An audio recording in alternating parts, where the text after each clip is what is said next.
Jake is lying in bed at 3 in the morning. He has been awake for 40 minutes, not because he is anxious, not because he cannot sleep, but because he cannot stop thinking about a car. A car he has never sat in, a car he has only ever seen in photographs, a Ferrari F40, built between 1987 and 1992, 478 horsepower, twin turbocharged, no carpets, no radio, no air conditioning, because Enzo Ferrari refused to add weight to something designed to do one thing perfectly. Jake is 23 years old.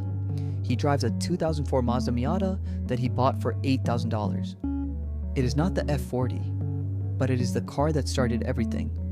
And 3 in the morning with the F40 in his eyes. He does not know much about it yet, but he is going to spend the next 20 years learning everything there is to know. And by the time he is done learning, he will own one.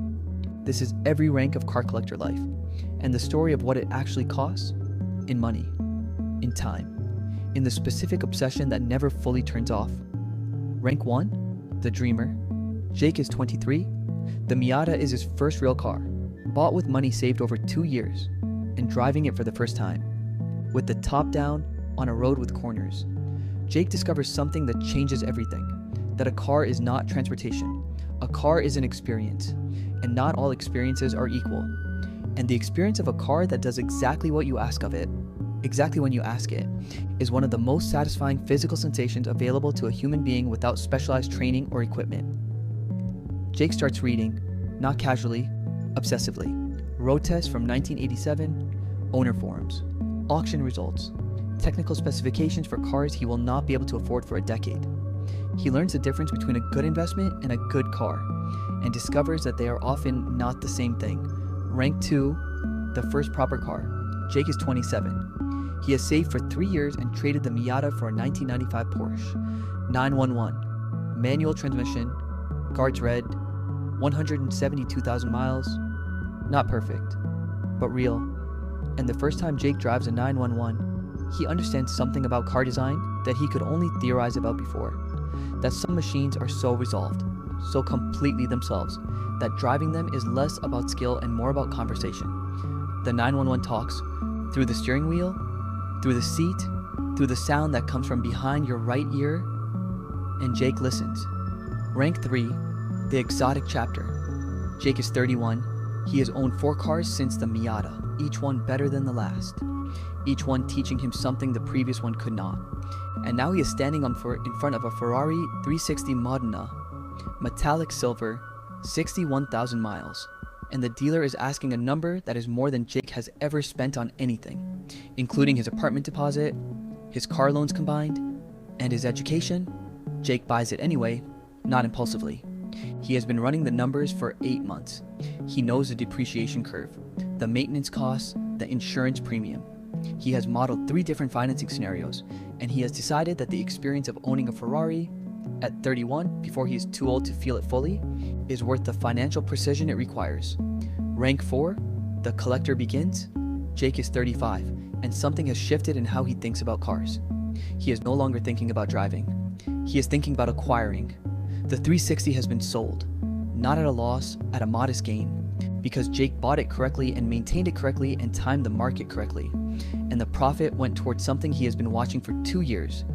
A 1988 Porsche 930 Turbo in original black, numbers matching, service history documented back to the original dealer. This is not a car to drive enthusiastically. This is a car to own carefully, because Jake has learned something about collectible cars that most people outside the hobby never discover, that certain cars are not depreciating assets. They are appreciating ones. And the difference between knowing which cars appreciate and which cars depreciate is worth more than almost any financial education Jake has ever received. Rank 5, the curated collection. Jake is 39. He has 7 cars across 3 categories. Drivers, that he uses regularly and enjoys. Collectibles, that he maintains carefully and tracks as investments. And 1 car in a separate category. The F40, not yet, but the category exists, reserved for it. Jake has learned at rank 5 that a collection is not an accumulation. It is a curation. Every car in his garage tells a coherent story about what he values, what he understands, and what he is building toward. And the discipline of curation, the willingness to sell what no longer fits the story, is what separates a collection from a parking lot full of cars. Rank 6, The serious collector. Jake is 43. The F40 conversation starts seriously. Not casually, seriously. Jake has spent 6 months talking to the 3 people in the world whose opinion on F40s he trusts completely. He has inspected 4 examples, rejected 3 of them for reasons that would have been invisible to him at rank 1. A chassis number that does not match the documentation, a respray that is slightly off in the door jambs, a gearbox that shifts slightly too easily, suggesting recent work that the seller cannot explain.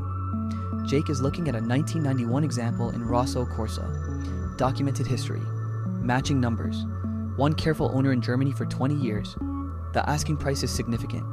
Jake negotiates for 6 weeks and buys it, and the night it is delivered to his garage. Jake sits in the driver's seat, in the garage, engine off, and thinks about the 3 in the morning 20 years ago, when he lay in bed with this car in his eye and did not know much about it yet. Rank 7, the legacy collector. Jake is 50. His collection is worth more than his house. Not dramatically, not ostentatiously, but measurably.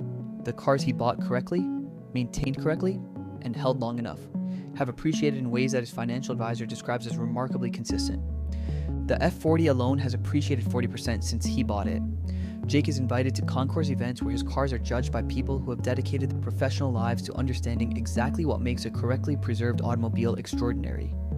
And at rank 7, Jake understands something about car collecting that rank one Jake could not have imagined. It was never about the cars. Not really. It was about the attention, the specific quality of attention required to understand why one example is correct and another is not. The discipline of caring about details that most people will never notice. And the strange satisfaction of being one of the few people in the world who knows exactly what they're looking at when they look at something extraordinary. The F40 is still in the garage. Jake drives it once a month, on a road with corners, with the windows down because there is no air conditioning, and the sound from behind his right ear is everything. You have been decoded. If this video made you think about what you are really collecting, whether it is cars, or knowledge, or the discipline of caring deeply about something most people ignore, subscribe to Money Decoder 3004. Every single week, we decode the journeys that shape the lives most people are quietly living. Simply, honestly, and clearly. Drop a comment below. What rank car collector are you right now? And what is the car in your eyes at 3 in the morning? Tell me below. I read every single comment, and I will see you in the next decode.